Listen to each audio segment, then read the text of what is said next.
Welcome back. We are in 2nd Nephi chapter 25, and we are just leaving the Isaiah chapters, sadly, because it almost seems like a travesty to be having the great privilege of, talking about the scriptures when the world seems like it's totally losing it right now. And there is just the level of suffering in the world right now,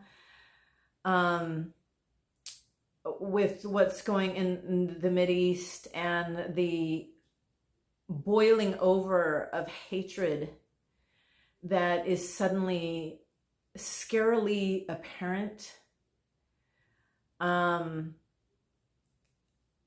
coincidentally, it being the hatred in particular of the Jew right now. That is, last night at a Russian airport, it was stormed and they wanted the Jew passengers.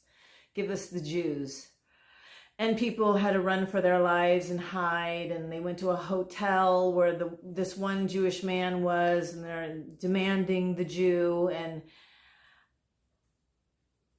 I mean, not to mention the unforetold suffering that is, of course, taking place in Gaza because of this deep-seated hatred toward the Jew, that wants them, like they're all chanting, from the river to the sea, from the Jordan River to the Mediterranean Sea, free the land of the Jew. And there's people chanting this like it's a chant of empowerment when they're literally chanting, kill the Jew, kill the Jew. So they're asking for ethnic cleansing, and Israel is seen as the bad guy for saying, no, you don't have the right to eradicate me from the face of the earth. And the world is saying, stop, Israel, you're making it unfair for the attackers. And that's exactly what the world is saying. And I only bring this up because as you read Isaiah and as you study Isaiah, you're seeing prophecies that he foretold coming true. Verses that we just read together. Those that have afflicted thee, you're going to afflict. They're going to be afflicted by you. The tables are going to turn, as I kept emphasizing. And now, yes, Israel is in a position to be far greater strength in militarily. And it is horrific to witness what happens when you try to eradicate your neighbor from the face of the earth. If Native Americans, I would dare say, if Native Americans had the technology that the Jews have today, this continent would be Native American only. So the thing is that, and I have inherited this as a Native American, when someone tells you you don't have the right to exist, it is the most fundamental pain and suffering that you can inflict on a person. To tell them that they don't have a right to breathe air, to eat food, to have any type of joy, to have any right to exist at all. And I can relate to this as a Native American, that I inherited that pain. I inherited that feeling that I should have been wiped from the land. I have inherited that feeling of being a ghost before I'm even dead. So had the Native Americans the technology that the Israelites have right now, there would be no Sister Johnson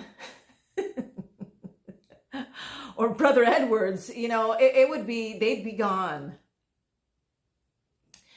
because life has no meaning after that. Because if you, that's your, in Indian and yoga terms, your root chakra, that's your foundation. That's your right to exist.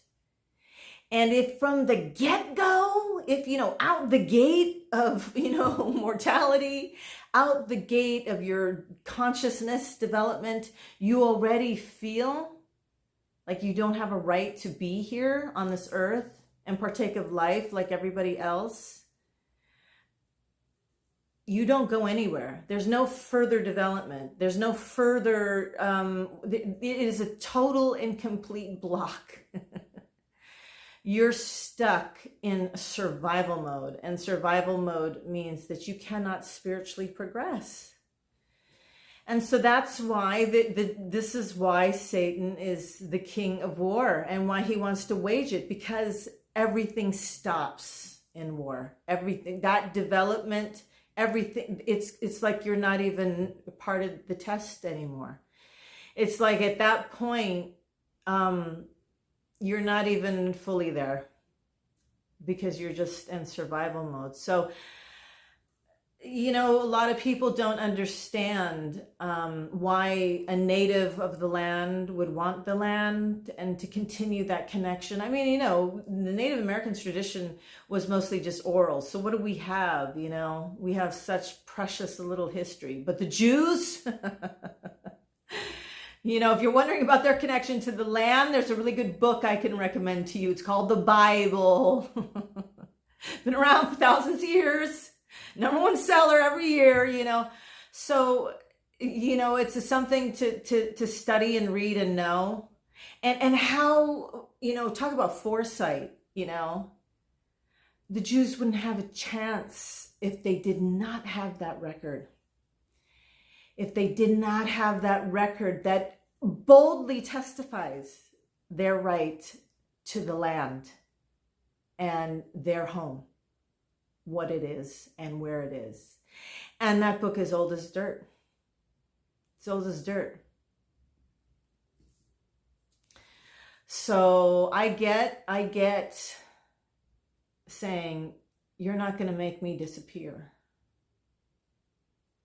You're not going to take my culture and language and from me. You're not going to try to rob me of my God and my family, my relationships, my right to just be, So I get that. I get fighting for that, like you were fighting for the air you breathe, kicking that hard and fighting that hard.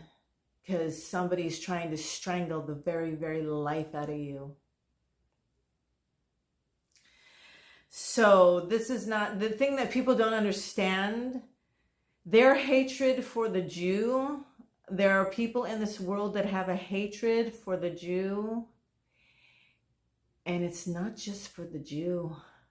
And once they're done with the Jews, the next on their list are the Christians. It's the Christians. So if they succeed, we're next in line. We're next in line. Because we worship the biggest Jew of them all. So something to think about. Especially as we're reading these words, and I feel like I'm going to go back and read those chapters in Isaiah, because how profound that those chapters were the ones that were put in the Book of Mormon. Whether you believe, that there were no gold plates, and whether you think that Joseph Smith just put his head in a hat and made things up and tied this big work together with historic points and years, with his head in the hat. Wow. You don't even know which is more impressive, to be honest with you. What's more impressive? Having plates and having God help you cheat and dig, tell you what it really says. And really, you're not doing all that much. You're just talking. And you're just using your voice. And somebody else is using their hand. Equal team, really. So it's just amazing to me to think that he made this all up. Wow. He made this all up. He made all of this up, and he knew which chapters in Isaiah were going to be the ones that Nephi said were the ones that were going to be of great worth to us. Like, he just coincidentally landed on that. And as we read through these chapters of Isaiah, the very words that Isaiah spoke were the very ones that were pertinent to the very days we were studying this together. So to me, it's wow. I mean, I'm coming at it from a totally different point of view, but wow, if Joe Smith did that as a human, as a mortal, as a mere mortal with a 5th grade education, wow, I really don't know what's more impressive, because Joseph Smith, in sharing the doctrine of the Book of Mormon, we have gems that we have nowhere else, particularly about babies, that they're born innocent and that they are all saved. There is no baby limbo. There is no worry that a mother needs to have other than that she gave birth to an angel. She gave birth to an angel that's going to attend her life in a non-mortal capacity. But that bond is still there, and that relationship is still there. It's just not physical. And this is just a blip of time.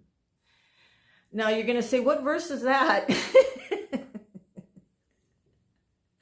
That's the gist of it, that they're saved. And if they're saved, that means they passed the test before they were even born. And that means they go on to the next stage. That means they continue their spiritual progression. That means they're way ahead of you spiritually. So based on the doctrine we get, you can, 2 + 2 equals exaltation. So it's really simple. So it's little things like that God is mindful of all people, of all nations, that God speaks to all people, and that the things that they have learned, that's how they're going to be judged. Not on some book in some faraway land in another language. No. How does that make sense? You're going to be judged by the Bible when you never read the Bible. You never even heard of the Bible. You were never taught anything about no Bible. No, God's not going to judge you for that. But, did Buddha say, do unto others as you would have them do unto you? Basically, he said those same words. But did Buddha say, don't be greedy, cause no harm? Did Buddha say all these things? And did you hear those things? Okay, did you do those things? It's going to be a simple yes or no. What you were exposed to, whether you wanted to participate in learning it or not, what you were exposed to is how you're going to be judged. It's how you're going to be judged. So have mercy on people that were brought up in a way that you don't understand. And just know that they're going to be judged exactly like you. But if you have the greater light and knowledge, then you're going to be judged at a higher standard, because you know what's going on. And you know how this works. And you know that parents are incredibly powerful in the upbringing of their children. Why, for example, there's laws of chastity. Because how different a parent is toward their child when they really want that child. And I'm not even going to bother saying prepared, because you could have a child out of wedlock and be a more prepared parent than a woman that got married and she has a baby and she's like, now what? That happens all the time. It really has nothing to do with it. You can be an excellent parent. And sometimes the sinner moms are the best, honestly, because they know what it feels like to be rejected. And so they're extra mindful of how that would feel to their child. But being a parent is no joke, and that's why we have those laws. And I am going to start reading the chapter 15 minutes in. But I just wanted to share that because my heart goes out to the whole world that is freaking out over what's going on in the Middle East, is feeling contention in their own families over what's happening in the Middle East, because surely this divides us again, almost entirely by age, it seems. Young people are not having any war, they're just not having any of it, any good reason for it. But, the same spirit that of a stiff-necked people that killed that insisted that our poor Savior be crucified. Those same stiff-necked people are the people that are really in their heart, they're trying to fight evil. They really want it to stop, not only for them, but for the people in Gaza, because they have been robbed, and their leaders are in five-star hotels in foreign countries while they're, playing war from a distance where they're safe. So, the suffering of those people is greater in many ways, because they are between a rock and a hard place. Whereas the Jews right now, they have had tragedies, a horrific tragedy, just like Isaiah foretold. They will have no mercy on the fruit of the womb. They will have none. Just like Isaiah foretold, they were prepared because they know that scripture. They know that scripture, so they can see that Isaiah is right again. He is right again. And even Netanyahu said, just as Isaiah said, and then he paraphrased something. And I couldn't tell which of Isaiah's doom and gloom one it was because of the translation. But it's just interesting that everybody's quoting to Isaiah right now while we're doing this deep dive. But we're in 2 Nephi chapter 25, verse 1. Now I, Nephi, do speak somewhat concerning the words which I have written, which have been spoken by the mouth of Isaiah. For behold, Isaiah spake many things which were hard for many of my people to understand, for they knew not concerning the manner of prophesying among the Jews. So it's just interesting to hear back from Nephi. And no insult. It's like going, from some really good writer. I'm going to say Faulkner. You jump, from Faulkner to The Giving Tree or something. I mean, no insult. But to me, there's such a shift in voice and everything. Going from, that's probably how anybody feels with Isaiah. But man, it's stark. But and now it's just long-winded. Wow. Isaiah would have said that in like 6 words, But we're back to good old Nephi. Now I, Nephi, do speak somewhat concerning the words which I have written. Okay, so he's going to tell us about it, which I wrote, which have been spoken by the mouth of Isaiah. So he's going to tell us why he chose these words. And it's just interesting because I feel like, sometimes he can share things like that. He's completely within his right to share why he thinks that he wrote these words. But as I'm reading them in my time, I know there's so much more to it, Nephi. There's so much more to it as to why you wrote these words, but you couldn't have known that. Maybe the Lord didn't show you that. Maybe he didn't show you everything. So while I appreciate that he says, this is it's not just it, because he only saw so much.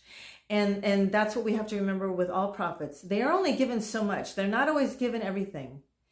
So, for people to be freaking out over little details and stuff, you're like, well, sometimes they don't get everything. And so if you can look back and say, hey, nice try, Nephi, you missed it here, you missed it there. He got the basics right.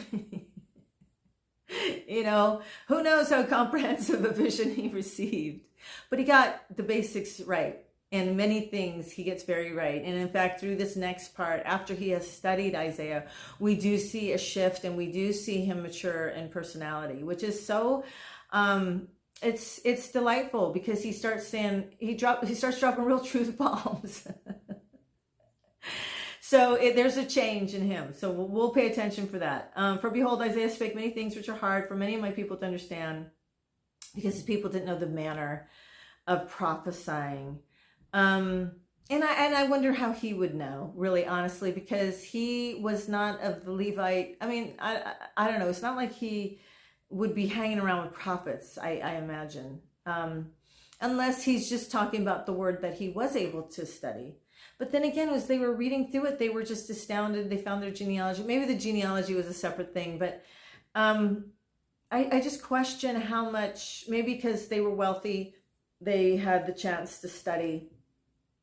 But I'm just wondering how much he knew of the prophesying among the Jews. Verse 2, for I, Nephi, have not taught them many things concerning the manner of the Jews, for their works were works of darkness, and their doings were doing of abominations. So this time there's actually a verse that I would link to this particular declaration about their works. Because when you read it, I'm sure that they felt a need to include a footnote here, because when you read it where you're like, okay, the manner of Jews, for their works were works of darkness, it's kind of easy to get confused there for a second. Because he was just talking about the prophesying of the Jews. So you're kind of in that mindset. And then he says, I, Nephi, have not taught them many things concerning the manner of the Jews. So you have prophecy on your mind, but now he's saying the way they did anything. So that's where, but a lot of people can kind of miss that and think we're still talking, scriptures and prophesying and stuff like that. So at works, their works, it says, let me clarify. And it takes us to 2 Kings chapter 17, verses 13 through 20. I'm sorry, it's not that this is funny. It's just, I think it's hilarious. You can kind of follow the train of thought sometimes, of why they would say, let's make sure that there's no misunderstanding of what we mean, of what he's referring to. 2 Kings chapter 17, verse 13. Yet the Lord testified against Israel and against Judah by all the prophets and by all the seers, saying, turn ye from your evil ways and keep my commandments and my statutes, according to all the law which I commanded your fathers, and which I sent to you by my servants the prophets. 14. Notwithstanding they would not hear, but hardened their necks like to the neck of their fathers, but did not believe. So that was their number one sin. They did not believe in the Lord their God. They did not believe in him. Again, we see the level of wickedness is the level of faith. And that is the first thing criticized, and the thing that is of utmost importance to God. He can work with anything else.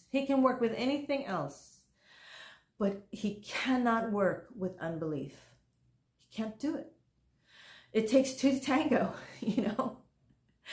And he cannot do this work in you and with you or through you without belief. It's just game over, dun, dun, dun, dun, game over. And so that's why it is his number one complaint. They did not believe in the Lord their God. And they rejected his statutes and his covenants. This is verse 15, that he made with their fathers, and his testimonies which he testified against them. And they followed vanity and became vain, and went after the heathen that were round about them, concerning whom the Lord had charged them, that they should not do like them. So the Lord warned them, don't follow their ways. Don't do it. And, he told them again and again, and they did it anyway. So they left all the commandments, verse 16, of the Lord their God, and made them molten images, even 2 calves, and made a grove, where they'd go and worship, a place in the woods where they'd go and worship, a distance outside of society, outside of civilization, of the wild woods, something to this nature, and worshipped all the host of heaven and served Baal. This is Israel. And they caused their sons and their daughters to pass through the fire, and used divination and enchantments, and sold themselves to do evil in the sight of the Lord, to provoke him to anger. I mean, it doesn't get any worse than sacrificing your children, putting them in fire. I mean, start off with this, You need to say no more. We don't need to know the nitty gritty. You just tell us they did that. Got it. Their spiritual state is suddenly very apparent. Therefore, the Lord was very angry with Israel and removed them out of his sight. There was none left but the tribe of Judah only. Also, Judah kept not the commandments of the Lord their God, but walked in the statutes of Israel, which they made. And the Lord rejected all the seed of Israel and afflicted them and delivered them into the hand of spoilers until he had cast them out of his sight. So those were the works he's talking about. Go right to sacrificing to their children. Okay. Their works were work of darkness. He didn't want to talk about it. What were they guilty of? I don't want to talk about it. You don't need to know the manner of Jews. You could see why he would not want to share that with his family. It's so disgusting. It is, and sometimes people have the attitude, you should tell them the evils that there are in the world. Yeah, don't let it come from someone you love.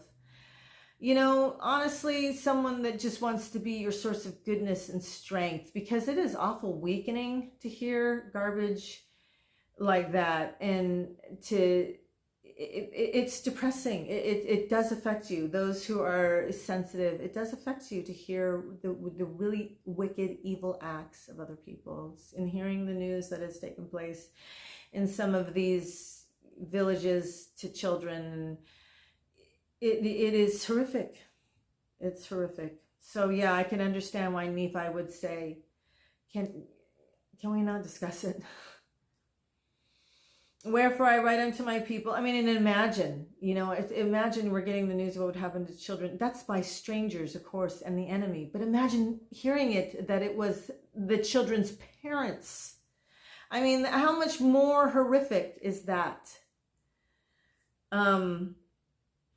Wherefore, and how sad. That is so horrific.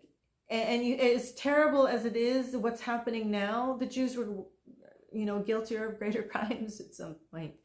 And since they all worship the surrounding areas, it doesn't get more surrounding than the Philistines, so, that they practiced their thing. They were all doing the same thing. They were all wicked. God was trying to preserve the Israelites from partaking in those those Gentile ways, but they eventually, it caught like a fever, and, through the right propaganda, they all drank the punch, so it's sad, and I can see why Nephi would rather not discuss it. Wherefore I write unto my people, unto all those that shall receive hereafter these things which I write, that they may know the judgments of God, that they come upon all nations, according to the word which he hath spoken. So the thing again that is so different about Nephi and from the Bible is that Nephi wants to make sure that everyone is included. You reading this book, coming from any other religion, you should know that God has you in mind wherever you are, and that you're not going to escape judgment just because you were raised, a good Hindu. That doesn't mean you didn't know better not to steal or not to hurt or, not to do all the things that you're asked to restrain from and the things that you're asked to engage. You still have been given a very similar code. It's, you don't really, even a more strict code than Christianity. In Hinduism, chastity is idolized, and, having total control and having abstinence really is, in some schools of Hinduism, very, very important, so it's strict. You've been given a really strict code. And so you're going to know that the judgments of God are just and that they come upon all nations. And he is just because he teaches one like the other. He teaches one like the other. And some, golly, they get it pretty, they're given the AP test.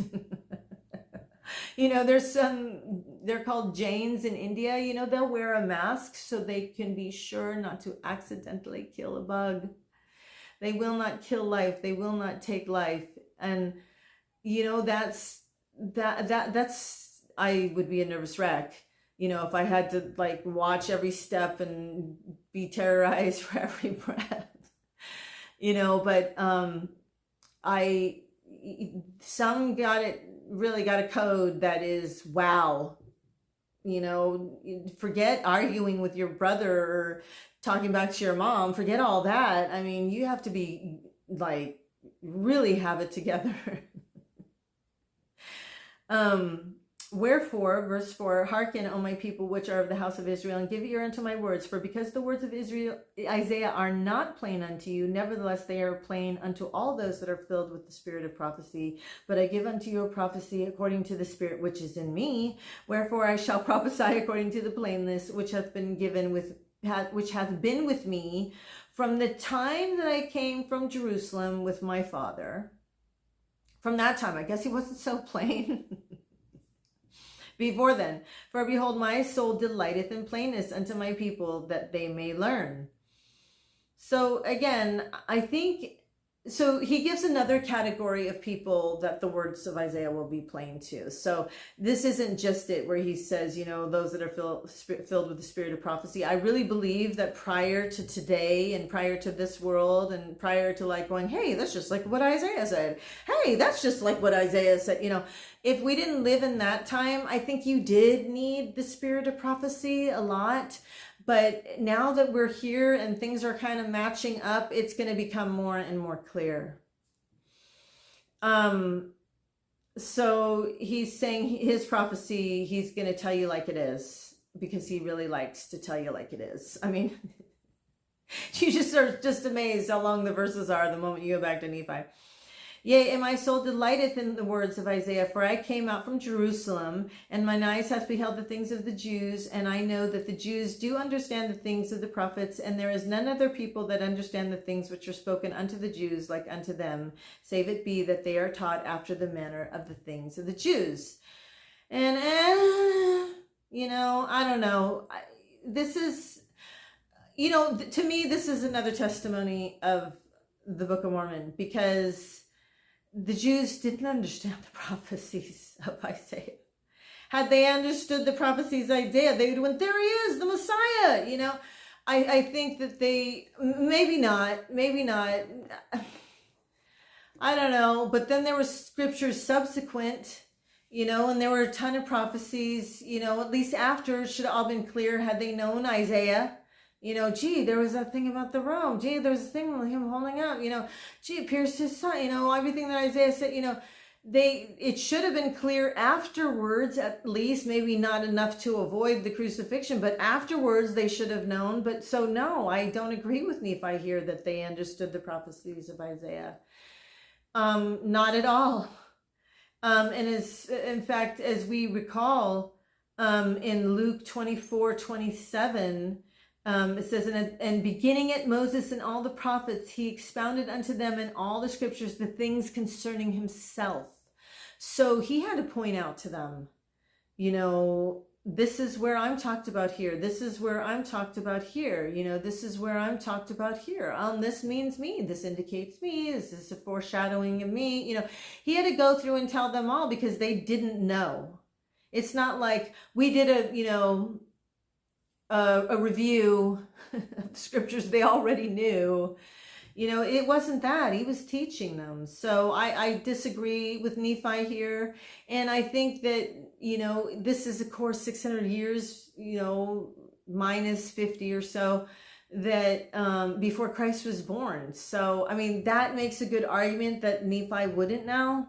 That he couldn't imagine that, at least subsequently they would get it, because of Isaiah, because they really got the things of the Jews, but apparently they didn't get the things of the Jews, so there's that.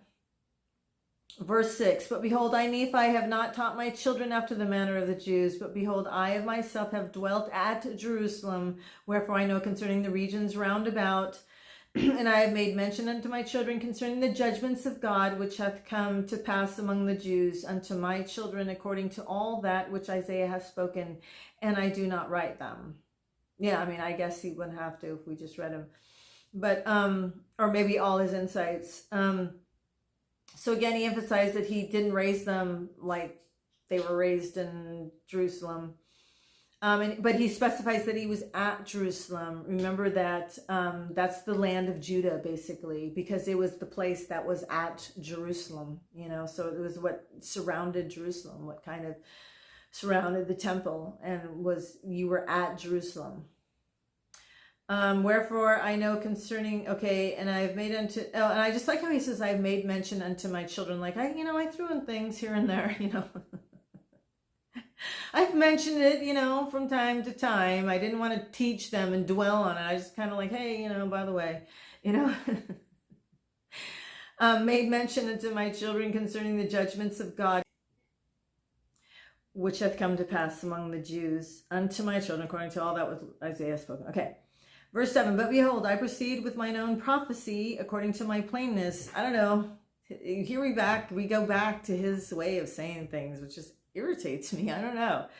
I proceed with mine prophecy. It's like, no, the prophecy you got from the Lord's prophecy, right? That's what you mean, Nephi, that you received this prophecy from the Lord. This is the Lord prophesying, I guess, through you. I don't know. Just the way he says mine own prophecy. It's like, what do you mean your own prophecy? What do you do? Buy it yourself or something? It's like, what do you mean your own? It's like, is there one that's a prophet's own? They can call these prophecies their own? I don't know.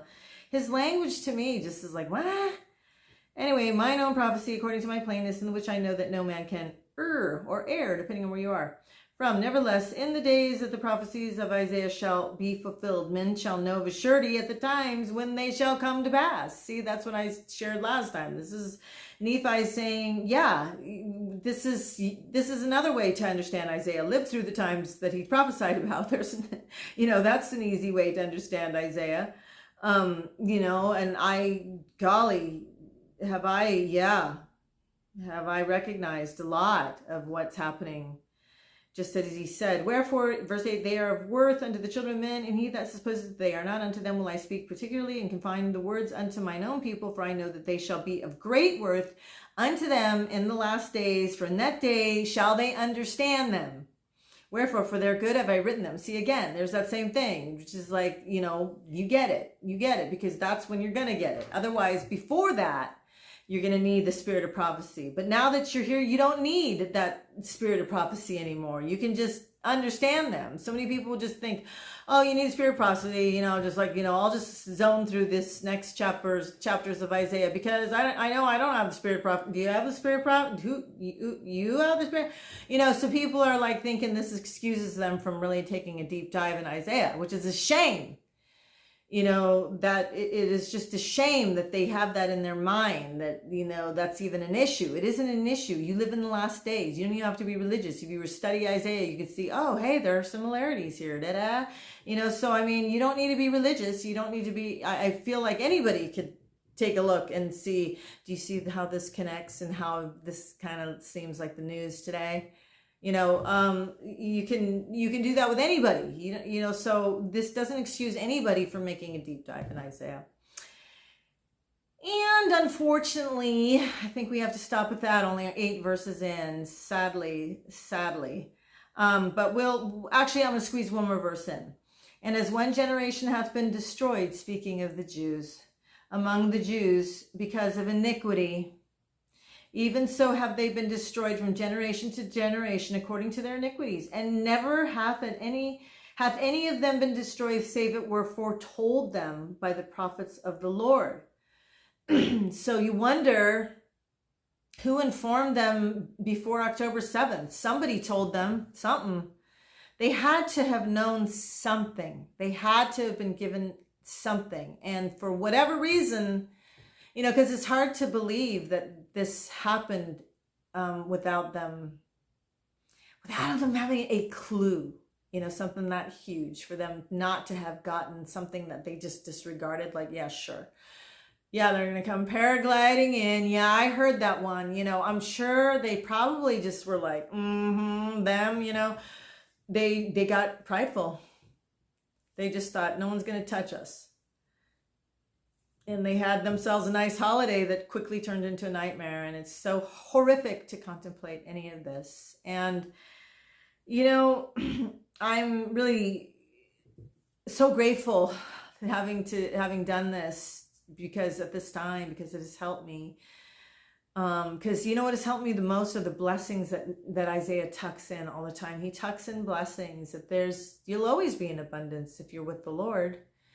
You know, there's always going to be an abundance, one sort of another. It may not be your idea of what abundance is, you know, but it's going to be a form of abundance, you know, that we're going to sense on a spiritual level and will be enough to feed us spiritually in difficult times. So yeah, I'm so grateful for Isaiah. And I just want to close again, reminding you, you're a child of God, which means that you weren't born to hate, no matter what. You just weren't. You weren't out there to say, you know, these people should be removed from the face of the land. They should not have a right to exist. It's like that way of thinking is so antithetical to your spirit. It really is. It is such the opposite of where you came from. You came from, we were all one, you know, up there together. There were no countries and lands and languages and colors and all that. There was none of that. We were all one. We were all one. And then we passed through that veil of birth, and now we don't know what's going on, you know, but we're all one. And to be a child of God means you believe that. You really believe that your life is as valuable as the next person. And it's so hard to maintain when you are in survival mode. You know, if you wonder, like, where did my compassion go? How come I don't feel, you know, if you're in survival mode, compassion is like one of those out of reach dreams. It's just like that same visual of the chakras. If you're in your base chakra mode, how are you going to skip 2 chakras to get to your heart? You know, you've got to develop some other things too, like your feelings and your will. And then along comes love. Then you can sense love. You need to develop as a person to love. Otherwise, you're just grasping. You're just trying to survive. You're just trying to exercise your will. You're trying to feel feelings. You're down here. That's a relationship, sure, for many people, but that's not love. Love is after you've graduated through those phases and developed a will.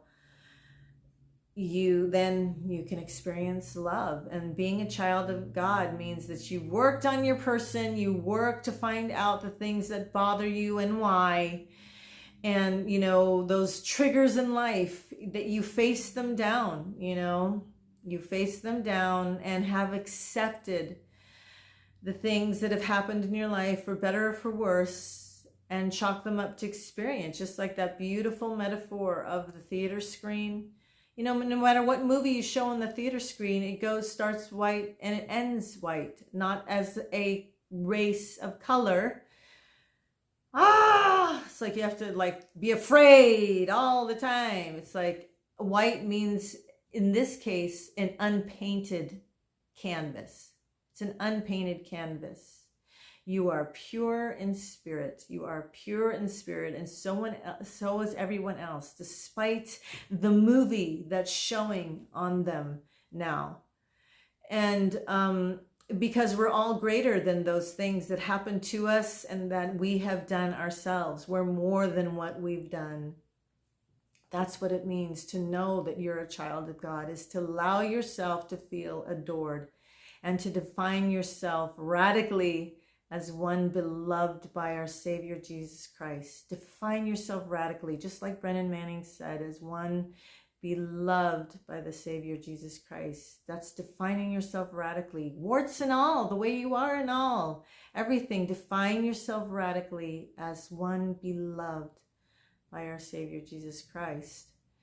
And that's the only way to survive, because there are so many forces out there to try to rob you of your spiritual identity and heritage. And I just hope you're going to a church where you feel that so strongly, that we are all children of God, and that faith and love, you know, we'll throw hope in there, you know, but just those, that it truly is like the scripture says, those things.